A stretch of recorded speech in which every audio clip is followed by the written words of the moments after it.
భద్రాద్రి కొత్తగూడెం జిల్లా బూర్గంపహాడ్ మండలంలో beat officer Banoth Naveen మృతి కేసును పోలీసులు ఛేదించారు. నకిరేపేట ఆర్టీఓ ప్రాంతంలో జంతువులను వేటాడేందుకు వేటగాళ్లు ఏర్పాటు చేసిన విద్యుత్ తీగలు తగిలి బీట్ ఆఫీసర్ నవీన్ మృతి చెందినట్టు పోలీసులు తెలిపారు. ఈ కేసులో 4 నిందితులను అదుపులోకి తీసుకున్నారు. ఇక నాగిరెడ్డి, నరేష్, వీరబాబు, అనంతయ్యను అరెస్ట్ చేసినట్టు వెల్లడించారు. నిందితుల వద్ద నుంచి బైండింగ్ వైర్, గడ్డపార్లతో పాటు ఖాళీ మద్యం సీసాలను స్వాధీనం చేసుకున్నారు.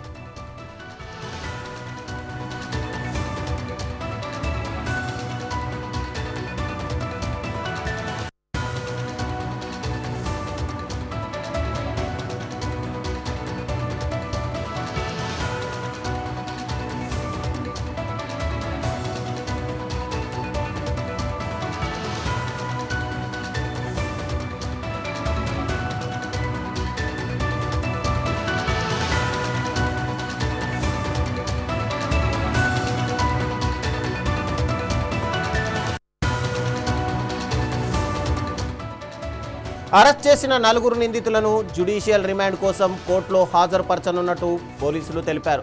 అడవుల్లో జంతువుల వేట కోసం విద్యుత్ తీగలు ఏర్పాటు చేస్తే కఠిన చర్యలు తప్పవని హెచ్చరించారు.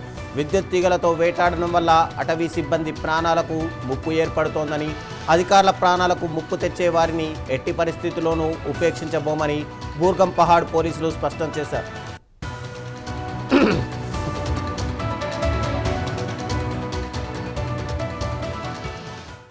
ఇక ఇదే అంశానికి సంబంధించి మరింత సమాచారం మా ప్రతినిధి దేవేందర్ అందిస్తారు. దేవేందర్, చెప్పండి.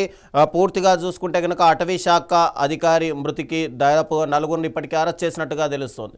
అసలు ఇప్పటికీ వాళ్ళను రిమాండ్కు కూడా పంపించినట్టు తెలుస్తుంది. మరోవైపు ఈ మృతి పైన, ఈ ఘటన పైన అధికారులు ఏమంటున్నారు అక్కడ? Good evening Rajendra. గత నెల అంటే ఈ నెల 11వ తారీఖున వేటగాళ్ల ఉచ్చులో అటవీ శాఖ అధికారి మృతి చెందారు. అటవీ శాఖ అధికారి మృతి చెందిన తర్వాత కూడా చాలా తక్కువ టైంలోనే ఆ మృతికి కారణమైన ఆ వేటగాళ్లను కూడా పోలీసులు అరెస్ట్ చేసిన సందర్భం మనం చూసుకోవచ్చు. సో వేటగాళ్లు అటవీ ప్రాంతంలో జంతువుల కోసం ఏర్పాటు చేసిన కరెంటు ఉచ్చుకు అటవీ శాఖ ఉద్యోగి మృతి చెందిన ఘటన భద్రాద్రి కొత్తగూడెం జిల్లా బూర్గంపాడు మండలం నకిరేపేట అడవి ప్రాంతంలో చోటు చేసుకుంది. సో నకిరేపేట అడవి ప్రాంతంలో వేటగాళ్లు కరెంటు ఉచ్చులు ఏర్పాటు చేశారని ముస్లిం అడుగు సెక్షన్ ఆఫీసర్ అనార్కలికి సమాచారం అందడంతో తన సిబ్బందితో కలిసి రాత్రి 11 గంటల సమయంలో అడవి ప్రాంతంలో వెళుతుండగా సింగారం వెస్ట్ బీట్ అధికారి బానోత్ నవీన్ కు వేటగాళ్లు ఏర్పాటు చేసిన ఉచ్చు తాగడంతో అతను అక్కడికక్కడే మృతి చెందారు. సో సెక్షన్ ఆఫీసర్ అనార్కలి పోలీసులకు సమాచారం అందించడంతో కేసు దర్యాప్తును అప్పటికే పోలీసులు చేపట్టిన పరిస్థితిని మనం కూడా చూసుకోవచ్చు. అయితే ఈ కేసులో 4 నిందితులైన నాగిరెడ్డి, నరేష్, వీరబాబు, అనంతయ్యలను బూర్గంపహాడ్ పోలీసులు అదుపులోకి తీసుకున్నారు. సో వారి వద్ద నుంచి కూడా ఖాళీ మద్యం సీసాలు, అలాగే బైండింగ్ వైర్లు, గడ్డ పలుకులు కూడా స్వాధీనం చేసుకున్నట్టు తెలిపారు. అరెస్ట్ అయిన 4 నిందితులను జ్యుడిషియల్ రిమాండ్ నిమిత్తం కోర్టులో కూడా హాజరుపరిచారు.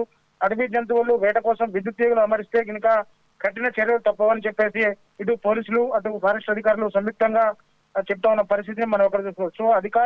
అధికారుల ప్రాణాలకే ముప్పు తెచ్చే వారిని కూడా ఉపేక్షించబోమని కూడా పోలీసులు క్లియర్ గా చెప్తున్న పరిస్థితిని మనం ఒకరు చూసుకోవచ్చు. అంటే వేటగాళ్లు అడవి జంతువులను వేటాడడానికి ఉచ్చులు పెడుతున్నారు. అసలు ఫారెస్ట్ యాక్ట్ ప్రకారం అడవిలో ఉన్న జంతువులను వేటాడడం చాలా కఠిన నేరంగా భావిస్తున్నారు ఫారెస్ట్ అధికారులు. ఖచ్చితంగా అటువంటి వేటగాళ్లను ఫారెస్ట్ యాక్ట్ ప్రకారం కూడా ఖచ్చితంగా పోలీసులు, ఇటు ఫారెస్ట్ పోలీసులు కేసు నమోదు చేస్తున్నారు, ఇటు సివిల్ పోలీసులు కూడా కేసులు నమోదు చేస్తున్నారు. అలాంటిది వేటగాళ్లు అడవి జంతువుల కోసం అమర్చిన కరెంటు తీగలు తగిలి ఒక ఫారెస్ట్ అధికారి నవీన్ అనే ఫారెస్ట్ బీట్ ఆఫీసర్ కూడా చనిపోయిన కొద్ది రోజులుగా, అంటే దాదాపు 4-5 రోజుల్లోనే ఈ నిందితుల్ని పోలీసులు కూడా రిమాండ్ చేశారు. వీళ్లకు కఠిన శిక్షలు విధిస్తామని చెప్పేసి కూడా ఇటు పోలీసులు చెప్తున్న పరిస్థితిని మనం కూడా చూసుకోవచ్చు రవిచంద్ర. Thank you Sudhakar.